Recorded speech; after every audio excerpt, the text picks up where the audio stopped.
What is going on, guys? It is WrestleMania here, back with some more news. Join us now as WrestleMania looks at the wildest news stories and rumors you need to know, including Undertaker seemingly announcing his retirement, Roman Reigns had different plans at WrestleMania 33, hashtag speaking out update, WWE treating its audience better, Rey Mysterio doesn't want to lose to one opponent, and much more. Be sure to subscribe and hit that notification bell for daily wrestling videos. Let's hit the intro and get straight into the news.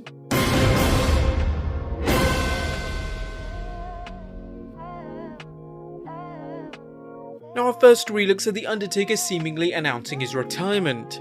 Now the Final Ride docu-series has been documenting The Undertaker's past 3 or 4 years in the ring. However, in the 5th and final episode, our predictions have unfortunately come true and Taker has seemingly announced his retirement from the ring. Taker noted that he is at peace with his career. He mentioned, "At this point in my career, I have no desire to get back in the ring. I'm at a point it's time this cowboy really rides away. There's really nothing left for me to conquer or accomplish. The game has changed. It's time for new guys to come up. The time just seems right." This documentary has helped me discover that and opened my eyes to a bigger picture and not judge myself as harshly as these last few years. This is an incredibly sad moment, as we've seen The Undertaker in the ring for many years, myself personally since 1995. He was one of those superstars that just shocked me in every way. To see him go along through this journey in the WWE, it's sad to see that he's gonna hang up his boots for good. However, if he did actually have one more match left in him, who would it be against? Let us know in the comments down below, and let us know your opinions and your feelings on The Undertaker seemingly retiring. Whilst we're on the subject of The Undertaker, Roman Reigns wanted to do things different at WrestleMania 33. WrestleMania 33 featured Roman Reigns battling The Undertaker in the main event that saw the big dog go over the Phenom. Reigns recently spoke with ESPN about how he learned about the match and the finish he wanted. I remember the conversation with Vince. I saw Taker like a week prior and he almost gave it away, but he did good in covering it up. He couldn't tell I didn't know yet.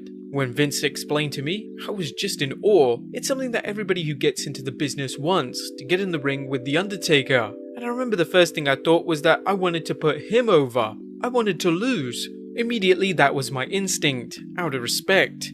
It was a difficult situation for Roman as he was unaware of the full extent of The Undertaker's physical condition. I knew he was in pain, but I didn't know he was going for his hip surgery soon after that, or else I would have crafted the storyline a little differently. So I knew it was on me to try and help carry it, the movement of the match, orbit around him. But I thought it would have been a better story if I was on my back at the end. Obviously it didn't go that way. While Roman Reigns' match against The Undertaker was a dream come true for him, it turned into a nightmare for Taker as he felt it was one of his worst performances ever. That is until he faced Goldberg at 2019 Super Showdown. Ironically, Reigns would help Taker redeem his image when the two teamed up at the 2019's Extreme Rules event. Again, whilst we're on the subject of The Undertaker, he also revealed something very upsetting in the final episode. He spoke on his brother Tim passing away just the day before he did the Boneyard match filming. Now, to do a match with the main goal of burying your opponent, it would have been extremely tough for The Undertaker to film. But then again, it just shows how committed The Undertaker was to his WWE career. I'd imagine he didn't want to let Vince down either. I'm sure whatever his decision was, it was out of respect. Next up, the hashtag speaking out update. Now more names continue to be named as women accuse men in the wrestling industry of misconduct. Another person being accused is former WWE ring announcer and current AEW announcer Justin Roberts. The person making these allegations posted screenshots of messages between her and Justin Roberts. Again, we'll continue to follow this story as more information is revealed. Perhaps we may even get a statement from AEW, just like they did with Jimmy Havoc. But Pete Dunne says to fans, don't give up on British wrestling. Now the Speak Out movement has raised many allegations about possible misconduct and malicious acts against male and predominantly female wrestlers in the business, with the accusations beginning in the UK and spreading to the US. Former NXT UK champion Pete Dunne is asking fans to not turn their backs on wrestling, tweeting, "I've thought about a post like this several times over the last 2 days, but honestly it's up to us within the industry to make changes and prove to ourselves that we can hold people to the most basic of standards. There will be plenty of you that turn away and quite frankly, I felt like it too. But with everyone that has reached out about making change, I hope that eventually we earn the trust back and we can reinstate people's former love for BritWres." Now, have these allegations made you want to stop watching wrestling in the UK? Let us know in the comments down below. Next up, is WWE treating its audience better? No, we aren't talking about the WWE putting on more entertaining episodes of Raw and SmackDown lately, although we're thankful for those too, but the way the WWE has been treating the people watching its shows at the Performance Center. You no doubt heard of the stories of NXT and Performance Center wrestlers being stuck for hours on end with no extra pay or food provided for them. However, now that the WWE has brought in wrestlers' friends and families, as well as actual fans if the rumors are true, it appears the promotion is actually spending a few bucks to make things better. Consider this report from Ringside News. The conditions have changed for those who attend WWE live events. The previous situation called for long stretches on their feet and no air conditioning in the tents outside. Now they have air conditioning in their tents outside, and they even get chairs to sit in during breaks, but the more recent sets have been much easier to work. WWE has also brought in food trucks, added coolers for energy drinks. Now this is a great turnaround given the way the WWE was treating its wrestlers and talent. According to the report, the catering has helped local businesses, as one of the catering shops actually told a person in attendance if WWE didn't use them so often throughout this process, they would have had to furlough some of their employees. If the WWE starts protecting its audience and wrestlers from the disease driving the pandemic, people actually might think there are real human beings running the shows. Next up, Wade Barrett talks NXT UK hurting British wrestling. Now, Stu Bennett, who performed in the WWE as Wade Barrett, is familiar with the British wrestling scene and talked about it during an interview with 411 Mania. When asked about how the WWE's NXT UK has affected indie wrestling in the UK, he answered, "I would say it's helped the wrestlers who have been signed, but outside of that, I don't think it's beneficial. You'd have to look at the effect it's had on some of the companies or some of the independents. The independent companies who were thriving prior to that versus now." Bennett, who has been promoting his new film I Am Vengeance Retaliation, spoke frankly about how he perceives NXT UK. "So I don't think it's been beneficial to the scene at all. I understand why WWE have done it, they want to have a stakeholder there.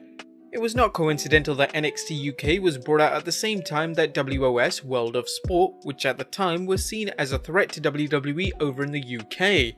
It wasn't coincidental, however it's been portrayed by them, and I think we all know the truth behind that. I'm not casting them for doing that, but to portray it as beneficial to the UK as something benevolent is ludicrous.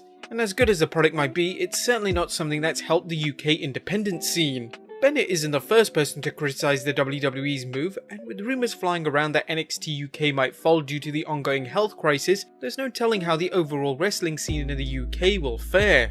Next up, Rey Mysterio doesn't want to lose to this opponent. And there's no doubt that Rey Mysterio's in-ring career is winding down, and while Rey hasn't discussed any type of timeline for his squared circle swan song, he does know who he wants to lose to.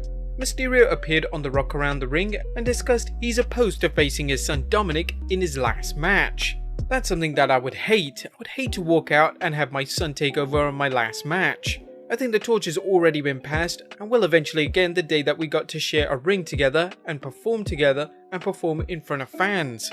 That's when the torch will be passed on to him. Could the WWE already be setting things up for a Rey vs Dominic retirement match? You may recall rumors hearing that Dominic may be joining Seth Rollins' cult at some point in the future.